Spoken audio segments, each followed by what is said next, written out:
Crisis total en Cuba. El panorama no puede ser peor. ¿Cómo están, amigos? Bienvenidos a Noticias Importantes. Comenzamos. El panorama en Cuba no puede ser más tétrico y lo peor no son las perspectivas de un mayor agravamiento de las condiciones existenciales, sino la falta de interés del poder en dejar atrás las intenciones de mantener la racionalidad bajo el peso de la soberbia y el amenazante filo del inmovilismo. Hace meses que el abismo no es la socorrida metáfora para explicar el desastre causado por el socialismo de estirpe stalinista en la vida de millones de cubanos que viven atrapados entre la escasez y el miedo. Se trata de una imagen real en la mente de quienes corren detrás de los camiones con la idea de que trae algún producto de primera necesidad, aunque no tengan la certeza de ello ni tampoco la suerte de alcanzar, si en realidad las mercancías son descargadas en el almacén para distribuirlas de forma racionada. No hay respiro en el maratón de la supervivencia, que demanda la conservación del ritmo para no morir de hambre, sin detenerse en los niveles de agotamiento y el espejismo de la meta. Cada alborada es el anuncio de una nueva tragedia en un ciclo que agobia y mata. La inhumanidad se refleja en las desgastantes aglomeraciones en las inmediaciones de los centros comerciales, en los salarios en moneda nacional que apenas alcanzan para cubrir las necesidades más perentorias, y en la petulancia de los voceros del régimen con sus esperanzadores discursos repletos de soluciones que nunca se materializan. Al coronavirus, cuyas cifras de letalidad y contagios aumentan exponencialmente, se han unido la tormenta tropical Elsa, que pasó sin dejar daños significativos, las altas probabilidades de un incremento de los apagones debido a un alza de la demanda, un pronunciado declive en la zafra azucarera y la expansión de un brote mortal que afecta en las granjas de las provincias occidentales dedicadas a las crías de conejos, lo que adelanta mayores privaciones alimentarias. Son escasas las noticias que ayudan a levantar el ánimo de una población expuesta a un estrés sostenido y carencias de todo tipo. Las loas al gobierno en los medios y el ocultamiento de las vicisitudes económicas y sociales cuentan con un rechazo total ante un escenario que se deteriora con preocupante celeridad y sin atisbos de esa necesaria luz al final de una crisis que por momentos parece la antesala de un final apocalíptico. No obstante, el desenlace pudiera no estar tan cerca como podría asumirse desde determinadas perspectivas. Aún la pasividad es un rasgo distintivo del cubano a pie, más allá de los breves chispazos del descontento publicados en redes sociales. Por otro lado, una parte significativa de la población sigue apostando por mantenerse al margen de los cuestionamientos que generan consecuencias de envergadura por parte de la policía política. La alianza, abierta o velada, con el agresor exhibe el grado de envilecimiento existente, lo cual se convierte en un obstáculo para la articulación de una masa crítica que rete a los mandamases y a esas huestes de esbirros y burócratas. La conservación de esos esquemas mentales, basados en el acomodo y el sálvese quien pueda, indican que la emancipación definitiva se mantendrá a la espera de circunstancias más propicias que posibiliten las indispensables articulaciones. De lo contrario, habrá que esperar por la aparición de otros elementos causales, como la fracturación de los diferentes estratos del poder real a cuenta de la exacerbación de las rencillas internas por razones políticas o de otra índole, pero que alguna medida desemboquen en una reorientación de las agendas. Esto encierra el peligro de que las fracciones vencedoras en una hipotética puja por el poder impongan sus puntos de democracia real y una economía de mercado sustentado en el libre flujo de capitales y una legalidad a prueba de decretos que la condicionen o anulen. Por el momento, sobran motivos para que el caos socioeconómico siga su curso ascendente. Lo que suceda en medio del afianzamiento del desastre hay que dejarlo entre signos de interrogación.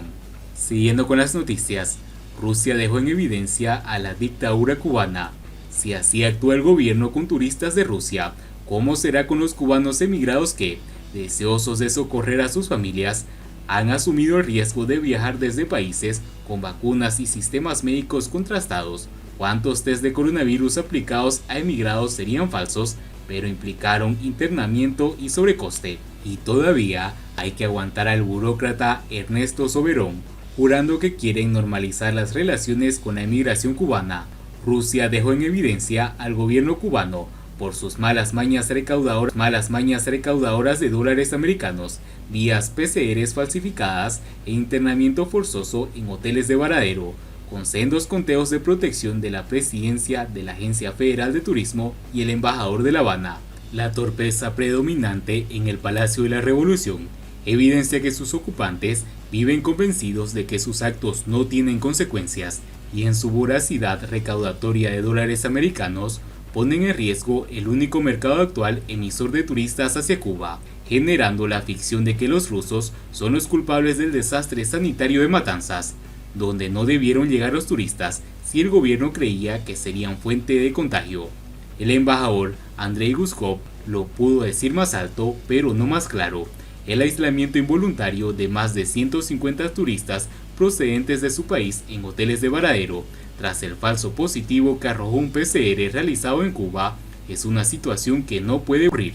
La contrainteligencia tardocastrista no detectó que Rusia había acumulado kits de PCR en su embajada en La Habana y tras dar rienda larga a los bichos del MINSAP y el MINFAR, realizó sus propios test, con el consiguiente ridículo mundial del gobierno que pregona ser una potencia médica de alto sentido humanitario.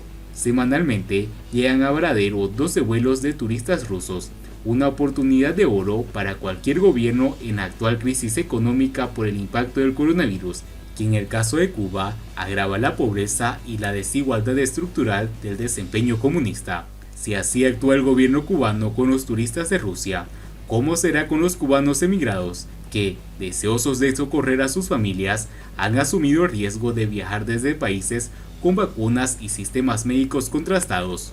¿Cuántos test de coronavirus aplicados a emigrados serían falso, pero implicaron internamiento y sobrecosto? Y todavía hay que aguantar al burócrata Ernesto Soberón, jurando que quieren normalizar las relaciones con la emigración cubana.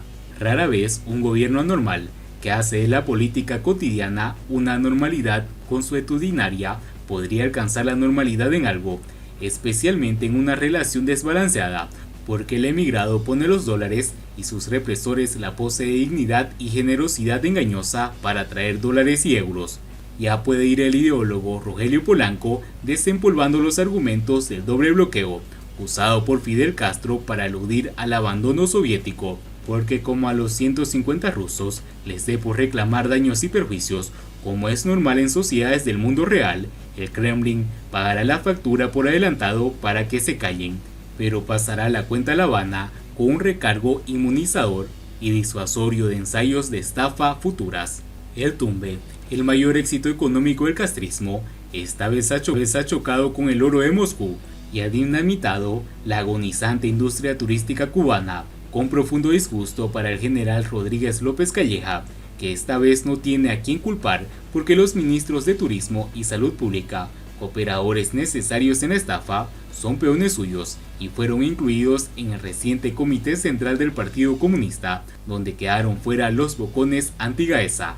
El enfado público y notorio de Moscú es un aviso para Canadá, España, Francia, Gran Bretaña, Alemania, Italia y otros proveedores de turismo a Cuba, donde los extranjeros tampoco están a salvo de los atracos del despacho oficial y los grados militares.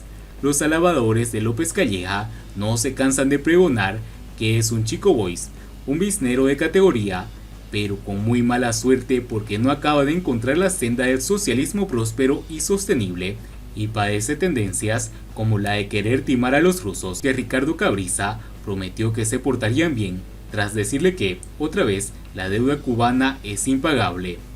El tardocastrismo, inventor, despiadado, fallido e ignorado por Joe Biden, debería evitar molestar al Kremlin, que siempre tiene un Ramón Mercader dispuesto a cobrar la deuda.